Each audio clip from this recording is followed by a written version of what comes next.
인구 위기 극복을 위해 앞장서온 CBS가 국회에서 2024 대한민국 인구 포럼을 열고 저출생 문제 극복을 위한 정부의 정책적 과제와 대안을 모색했습니다. 인구 위기 극복을 위해 정부와 여야 정치권이 함께 노력하자는 목소리가 이어졌습니다. 목회자의 아내인 사모는 조용히 목회자의 목회 사역을 돕는 존재로 여기는 인식이 많았습니다. 하지만 최근 들어 남편이 목회자와 함께 교회 사역을 적극적으로 펼치는 사모들이 많아지고 있습니다. 사모들의 목소리를 들어봤습니다. 교회의 본질 회복을 위한 다양한 노력 가운데 선교적 교회를 주목하는 이들이 많습니다.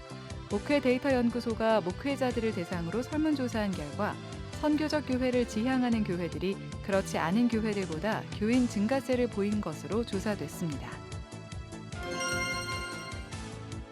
미션 리포트 시간에는 아프리카에서 가장 작은 나라인 에스와티니에 대해 알아봅니다. 여러분 안녕하십니까? CBS 뉴스입니다. 정부가 인구 국가 비상사태를 선언할 만큼 저출생 문제가 심각한데요. 인구 위기 극복을 위해 앞장서온 CBS가 국회에서 2024 대한민국 인구 포럼을 열고 저출생 문제 극복을 위한 정부의 정책적 과제와 대안을 모색했습니다. 한혜인 기자입니다. 올해 4월 출생아 수가 지난해보다 500여 명 늘어나면서 19개월 만에 처음으로 전년 대비 증가했습니다. 출생아 수가 이미 최저점을 기록해 더 이상 떨어질 수 없었다는 분석과 혼인한 부부의 증가가 깜짝 반등의 이유로 꼽히지만 저출생 문제 극복을 위해 국가 차원의 총력 대응이 필요하다는 데는 이견이 없습니다. 이런 가운데 저출생 해결을 위한 대안을 꾸준히 모색해온 CBS가 국회 인구 포럼을 열고 정부의 정책적 상상력을 주문했습니다. 정책적 상상력이 없이 대한민국의 출산율이 반등할 수 있을까요? 불가능합니다. 정책적 상상력을 발휘해 주실 것을 우리 국회의장님과 의원님들에게 진짜로 간곡히 요청을 합니다. 여야를 대표해 자리한 참석자들은 인구 위기의 심각성에 공감하고 대안 모색을 위해 여야가 뜻을 모아야 한다는데 한 목소리를 냈습니다. 우원식 국회의장은 인구 위기 해결은 국가의 미래가 달린 의제이자 민생 의제라고 말했습니다.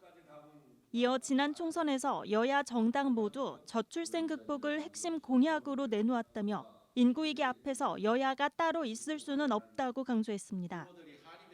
참석자들은 주거와 사교육, 근무 환경, 지방 소멸 등 저출생을 둘러싼 분야별 정책을 신설하거나 개선해 인구 위기 극복에 나서겠다고 말했습니다. 장기 임대주택에서부터 많은 부분이 지원이 돼야 되고 결혼 비용에 대한 지원이 이루어져야 합니다.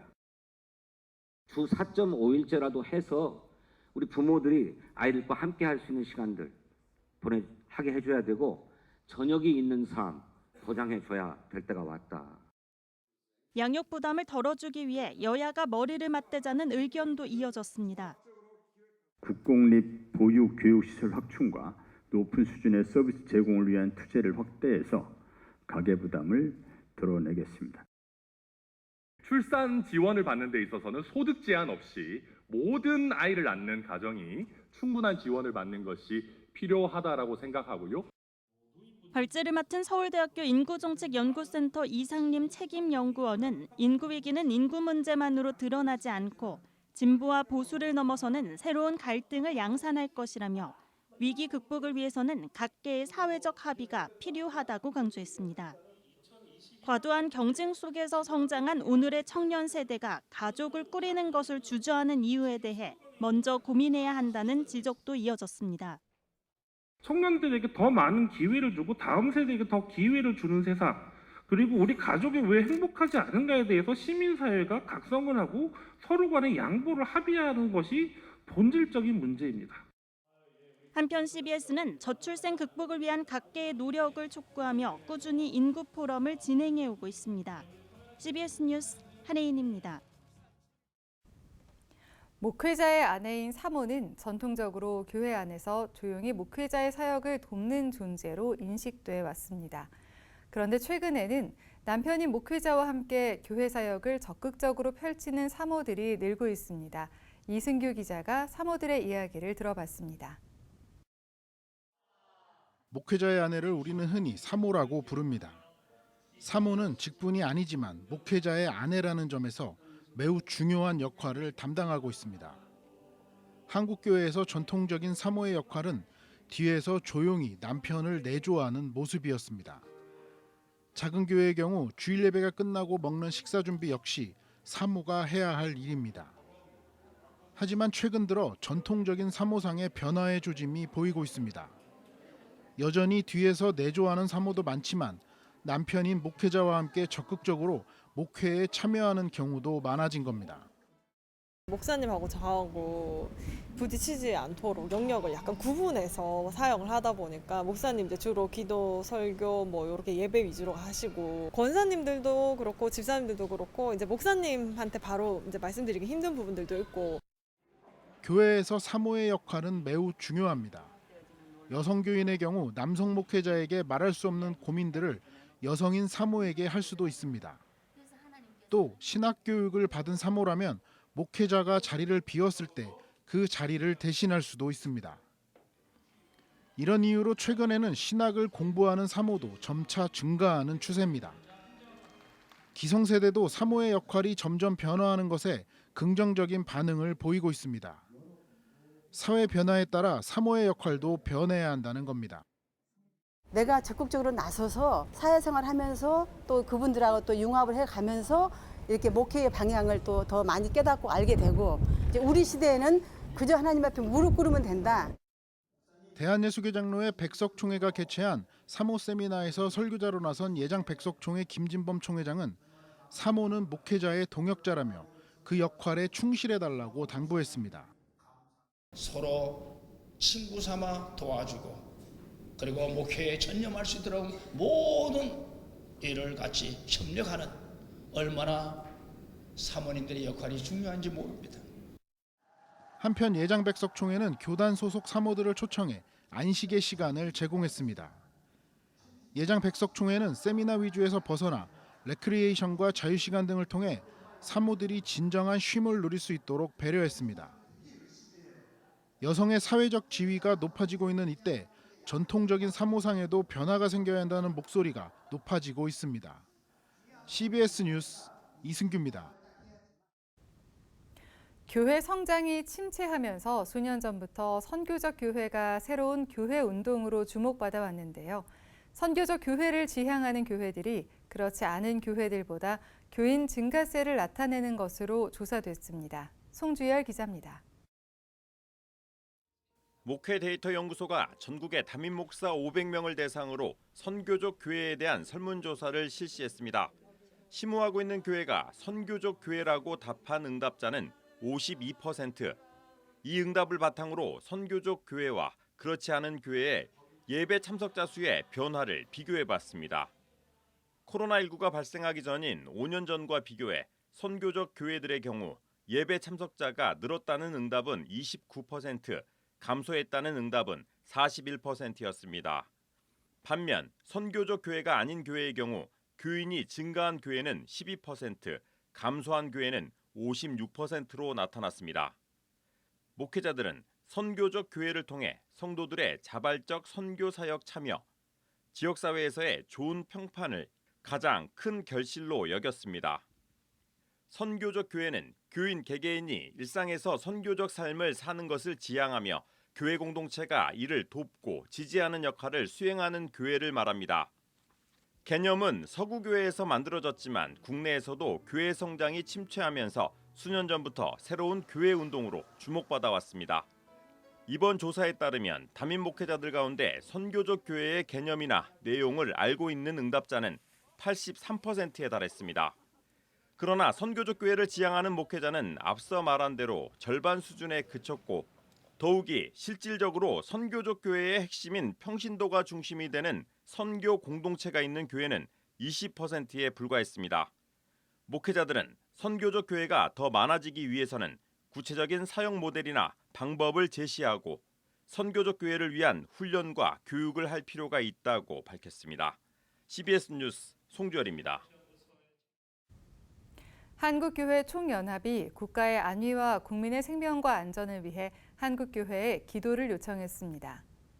한교총은 장종현 대표회장 이름으로 낸 목회 서신에서 한반도 평화가 위협받고 있는 이때 대화와 협력을 통해 상호 공존의 방법을 찾아야 한다며 궁극적으로는 복음적 통일을 위해 기도해야 한다고 강조했습니다.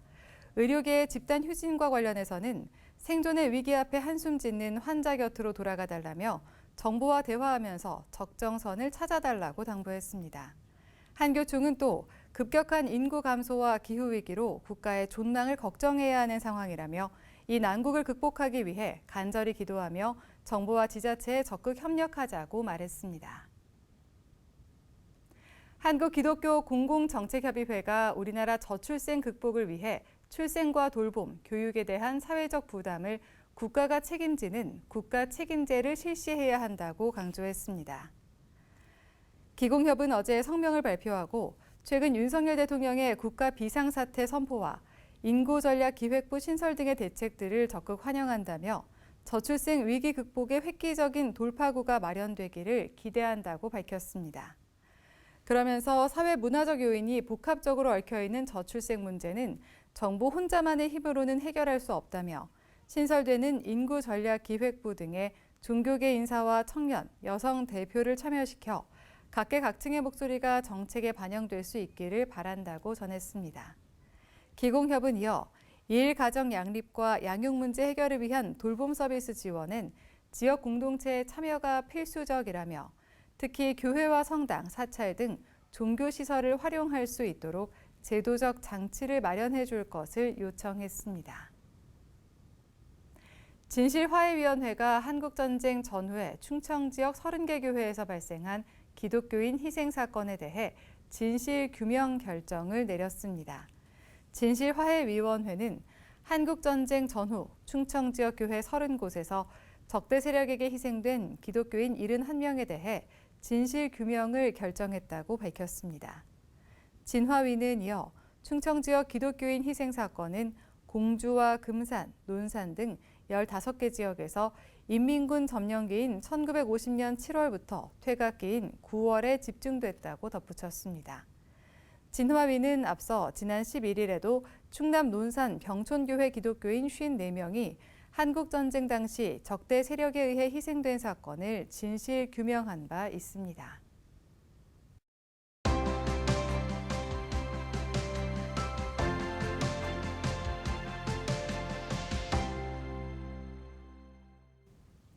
전 세계 선교지 소식을 전하는 미션 리포트. 오늘은 아프리카의 마지막 왕정 국가인 에스와티니 왕국으로 가봅니다. 에스와티니는 개신교인의 비율이 높지만 여전히 우상 숭배와 윤리, 도덕 문제 등이 있어서 참된 복음의 능력이 절실하다고 합니다. 또 절대 빈곤과 에이즈 등 질병으로 고통받는 이들을 위한 지원도 필요합니다. 에스와티니에서 김한기 선교사가 전해드립니다. 에스와티니는 남아프리카 공화국하고 모잠비크 사이에 있는 내륙 국가예요. 나라 면적은 아프리카에서 제일 작은 나라이고요. 한국 강원도하고 비슷하고요. 특이한 것은 여기가 이 지구상의 가장 유일한 절대 왕권 국가예요. 가끔 해외 토픽에도 나오기도 하는데요. 왕이 모든 권력을 통치하고 있어요. 그러다 보니까 일종의 약간 독재 국가 같이 돼 있는데, 그래서 빈곤도 좀 심하고 인구의 58% 이상이 하루 $2 미만의 그런 적은 돈으로 살아가는 빈곤층이 많이 있기도 합니다. 그래서 하루 한 끼도 못 먹는 아이들이 많습니다. 그래서 저희가 일주일에 2번 주는 한 끼를 먹으려고 2시간씩 걸어오는 애들이 있어요. 그게 이제 그 현실이고요. 실업률도 높고요. 이제 코로나 때 굉장히 심하게 됐어요. 사실 통계상으로 보면 에스와티니가 개신교가 40% 이상이에요. 굉장히 높은 수치죠. 근데 저희가 청교 선교를 이렇게 약 10여 년 넘게 이렇게 하면서 많은 개신교자들 만나보고 많은 사람들 실생활에서 만나보는데 실생활은 사실 불신자예요. 그들의 생활이. 왜 그런가? 근데 결국은 그게 전통 어떤 종교, 그 샤머니즘이 결합된 전통 종교, 무당들이 많아요 또. 여기 쌍고마라는 무당들이 있어서 전통 주술적인 행위를 하고, 심지어는 왕실 안에도 주술사가 따로 있습니다. 그래서 모든 왕실의 국가 행사를 정할 때 주술사를 통해서 행사 일정이나 프로그램들을 정하는데 왕건강을 위해서 축제를 열기도 하고 우상신 숭배를 조금 하기도 해요. 그런 행사를 통해서 통치권을 유지하는데 전통 우상 숭배를 많이 이용을 하죠. 저희가 이제 가장 가슴 아픈 것이 이런 주술적인 행위들이 아직도 남아 있어서 우리 개신교들의 신앙생활을 많이 방해하고 있는 거죠. 대물림이 되고 있고. 가장 큰 문제는요, 그 개신교 40%가 문제예요. 이제 그분들하고 대화를 해보면 나도 개신교고 나도 하나님을 믿으니까 나에게 더 이상 얘기하지 마라. 근데 하나님을 믿는 것도 중요한데 얼마나 신앙이 우리 실생활에 적용되느냐도 중요하다고 생각하거든요. 그분들이 실생활에 많이 신앙적인 생활이 되고 윤리적이고 도덕적인 생활이 돼서 이 사회 전반적인 어려움이 극복이 되고 개선이 되는 것이 저희 선교의 가장 큰 비전이고 목적입니다. 네, 대부분의 성사님들이 이제 가장 큰 여기 이제 사회적인 문제가 이제 배고프고 힘든 사람들이 많으니까 구제 사역을 많이 하시고요. 또 이제 말씀 전도를 또 많이 하시고 계십니다.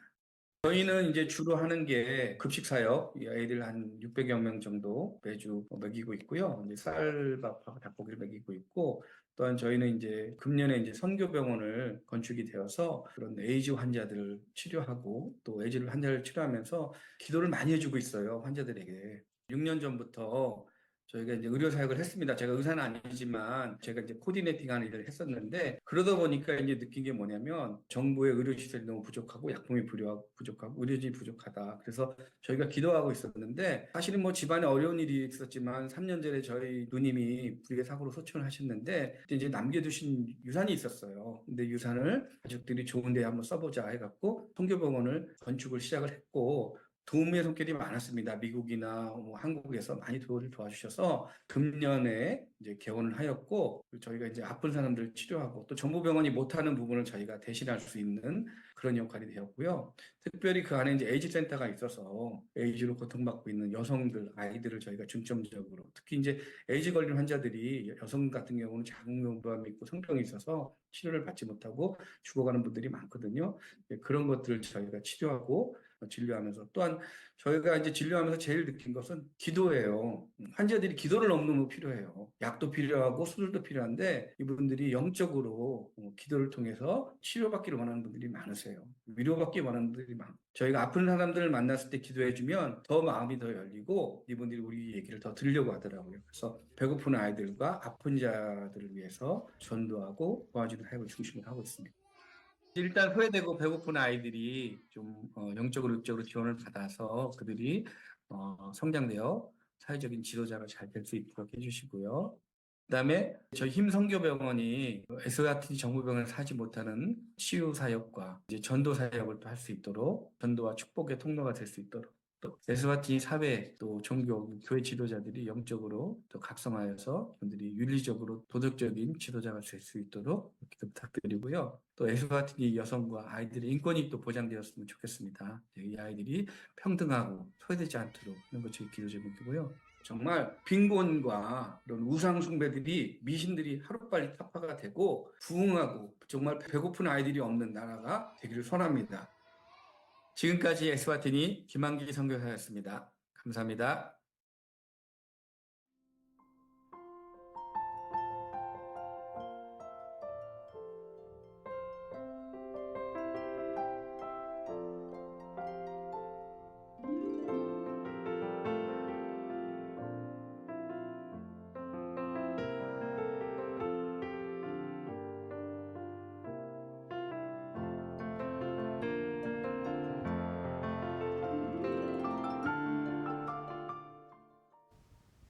이상으로 CBS 뉴스를 마칩니다. 평안한 밤 보내시기 바랍니다.